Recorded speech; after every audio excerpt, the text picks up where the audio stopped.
بسم الله الرحمن الرحيم. والتين والزيتون وطور سينين وهذا البلد الأمين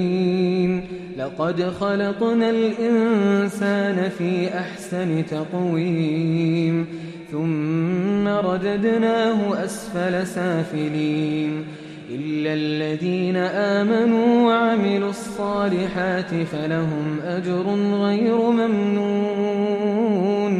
فما يكذبك بعد بالدين أليس الله بأحكم الحاكمين